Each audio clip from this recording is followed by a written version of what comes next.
you admit that you're friends with people in Canada, man. Most people would keep it a secret. Only kidding. Sorry, Canadian guys. I got a lot of friends in Canada, man. Yeah. So you're from where? I'm from Tehachapi, California. Okay, so you're very near Canada. Have you been there? No, it's in California, probably South Central California. Okay. Yeah. Are you born there? No. May I know your name? Yeah, my name is Dan. Dan. Okay, Yeah. guys, this is Dan, the man from California. Yeah. And you're now, you've been to Mindanao several times, I think. Second or third? Yeah, this is my third time. Third already. Wow. So many foreigners are now falling in love with Mindanao. What would you kind of ascribe that to? Well, it's actually more peaceful than people report it. And it's very beautiful, friendly. Yeah. And has, if you get away from the larger cities, it's a very nice experience. Yeah. You traveled extensively in Mindanao, I think. Somewhat, yeah. Just taken long bus tours. Yeah, Just to including see. the west side, which is kind of a little bit of a no-go area for some people. Well, I think it's more like it went through basically the central part from Davao City up to Cagayan de Oro. Yeah, by bus. Yeah. Then, did you go to the west side? Yeah, then I backtracked over to Osamis and Oroquieta City and looked at that part of it. Osamis. And yeah, Oroquieta City was a small town that had a really nice, relaxed atmosphere. vibe, yeah. Yeah. Cool. Very good vibe. So that's like kind of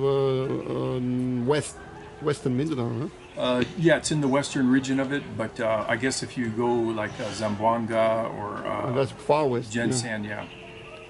Cool, cool. So your impression there was was it dangerous in any way? Or? Well, I mean, I think at the time I was there last year, they had the martial law, so they had checkpoints, you know, just to make sure that they had secure Yeah. So you felt secure. areas. Yeah, exactly. Yeah. So even there, you didn't feel really endangered, or Yeah, and the people were really friendly too. Yeah. So that's the long way. We are right here on the East Coast. I mean, the sea is just here. Yeah. The Pacific Ocean. So you're talking about the other side of the island, and then the U.S. government, UK government, and many governments telling you not to come here because it's too dangerous. So what is your advice to wannabe travelers to Mindanao? Well, number one, you know, you've got to basically, you know, use your common sense and basically be decent to people. And people be decent back to you. Yeah. So that's it. There's no. That's basically it. Yeah, just treat There's people no good. extraordinarily dangerous. I imagine so. If you probably trek off into areas where there's a lower population, and if there's some bad characters or whatever in the area, you know, you could run into trouble. But in your own experience, not much or any at all. No, I think I basically stayed to the major areas and towns and stuff like that. Well, but you went to the west side, which in my opinion is probably a lot just more. being in that region. Yeah, it's probably a lot more risky than being on this side of the island. But so that's very interesting. And you've been here the third time. Now you keep coming back here, huh? Yeah. So are you planning to eventually maybe settle down on this side? Yeah, and actually part of my trip is to basically do like a light survey of the area and stuff like that, and sort of pick up the vibe of the area and its basic infrastructure.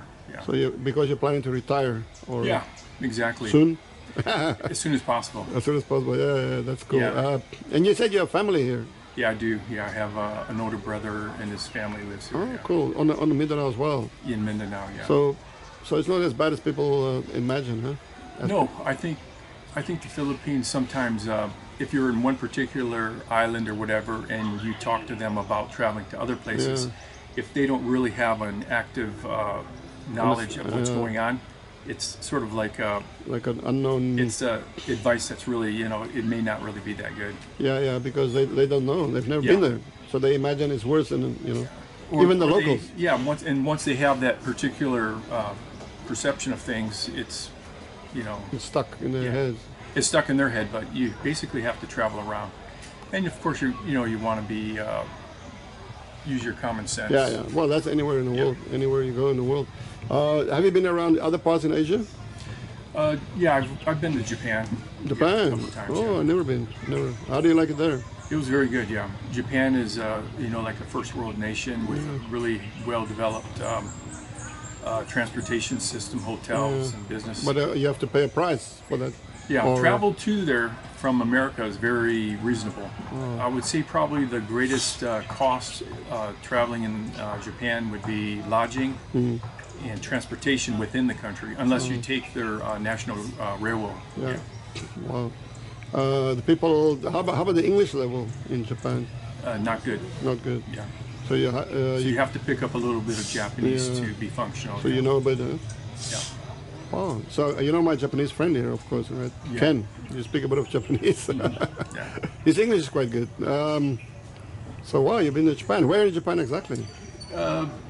Tokyo, Narita, and Shimizu, and Shizuoka.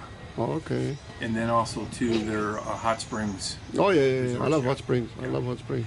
Yeah, the Japanese people have a very, very high refined concept with a lot of things that they do. Yes, yes. Yeah, I think But it's called the kata. Yeah. Yeah, how things are done. Yeah, kata. Huh? In Chinese, they call it kung fu. Can you believe it? People associate the word kung fu with, solely with martial arts, but actually it means the way that you, if you do things very well, no matter what you do, It's kung fu. that's kung fu. If you, for example, you say that guy's a great chef, he can cook very well. That a kung fu, so fine. He's great at cooking. Yeah, isn't there some other concept in China called feng shui or something like that? Feng shui is the interior decoration of your Okay, home. and where they seat people. Yeah, and you know, the mirrors and the Yeah. doors and the whatever, you know, how Because you if you place. don't practice that particular ideal, Yeah. you can have bad luck or something Yep, like that. more or less feng shui, and even well, I think it was in definitely in Hong Kong. They even they finished this huge building. Can you imagine this? By the sea, and after they finished the building, they called in the feng shui guys.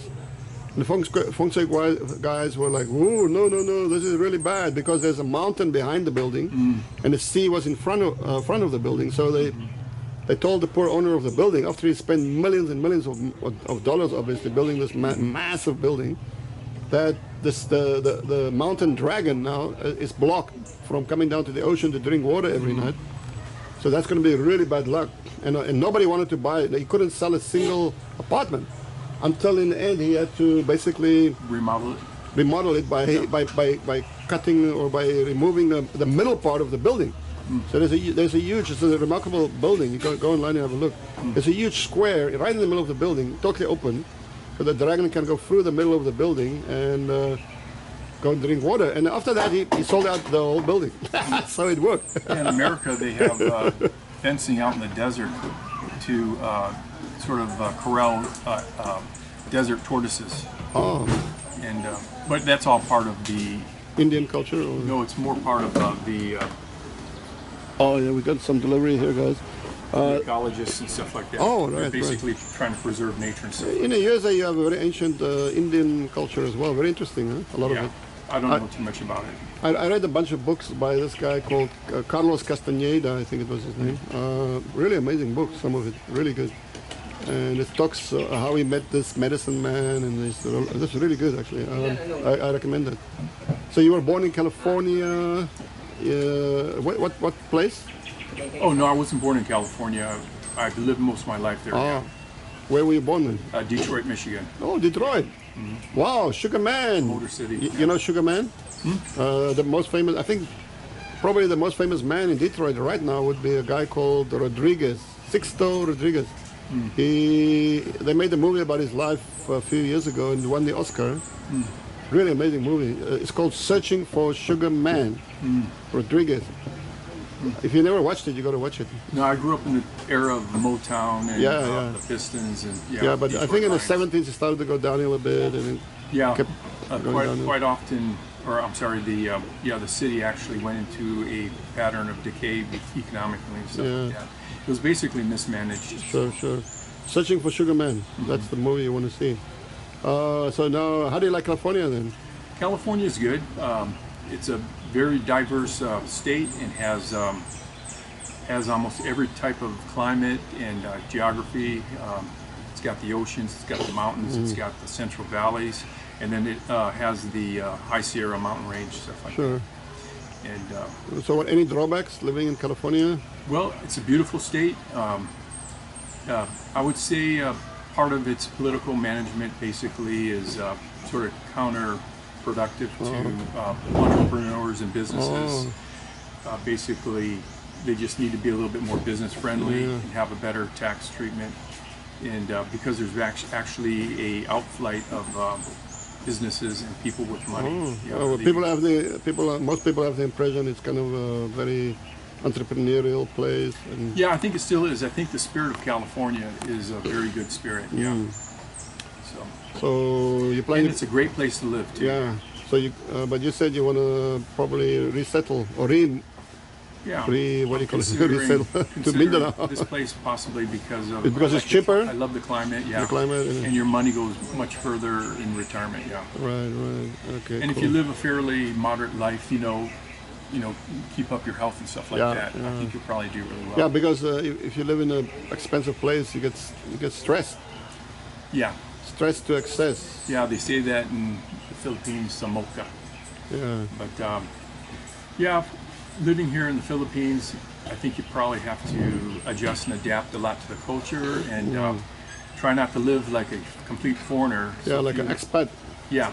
You want to pretty much embrace a certain amount of it so that you can integrate. Yeah. And that way you have a more peaceful, more and happy relaxing life. Yeah. Because a lot of people cut themselves off from the reality, and then the more you cut yourself off from reality, the more stressed you go. And because it's sort of stupid too. Yeah. Because you want your own reality, impose that on this reality, and it's not going to work, right? Yeah. So you have to sometimes accept their reality to be more relaxed. Yeah, because your time frame from America is a whole different idea, and so you have to sort of just get flexible and be willing to sort of go with the flow. Yep, absolutely. And then I think that's important. Yeah. I think, you pretty much said it. There's not much more to it than that. Come here, relax, enjoy, change your life if you can. Yeah. Get healthy. And actually, this is a great opportunity for you to recover. I went into the tailspin in China because of stress. Got really sick and ill and in pain and agony, and I came here. It took me about 3 years, really, until this year now, to feel like I've recovered myself physically, mentally. So it can take a while because you build up all this stress and anger and fear and bad habits and bad health over many years, and it takes a while it's not going to be a magic bullet, It takes time. It takes time. So here, I mean, like anything else, when you do consider living in another country, you basically recreate your life. Yeah. You got to do it. Get a little plan in your head, and then get a good hobby or two, or a business. Yeah, you have to have interests. Yeah, you have to have or interest. Business. Yeah, and probably have to take your time to research business ideas that would be conducive, and hopefully maybe employ other locals so that you can create more so that you can growth. Goodwill as well. And goodwill also adds to the quality of your experience living here too. Correct. So the guys, you heard it from the horse's mouth here, straight from Dan, the man from Californian, and he's been here 3 times already, and he likes it, and his brother lives here, and he's planning to come and retire here. So there's no reason why you should not figure it out yourself. I get a lot of inquiries. From people who have a similar mindset as yours. Since I've been here, the Philippines grows on you, and basically, you fall in love with this country. Yep, absolutely. And there's no reason. I think the economy is booming, huh? In many ways. Yeah, there's certain sectors I've traveled through. You can see really large pockets of growth. Yep. So there's many good reasons, guys. So we will discuss this more and more in the future. How you could possibly retire here, business ideas, all this kind of stuff. So great, man. Thank you, Dan. Thank you. Thank you, Dan, for talking to us. I just want to say, Frank, it's really good meeting you. You're a great host and a lot of entertainment, and your food is very good here. Thank you, brother. Hey, that's great, man. I really appreciate that. Thank you, guys. Okay, cheers. You heard Dan. So, guys, just obey. 3 words. All right. Bye-bye. Bye-bye.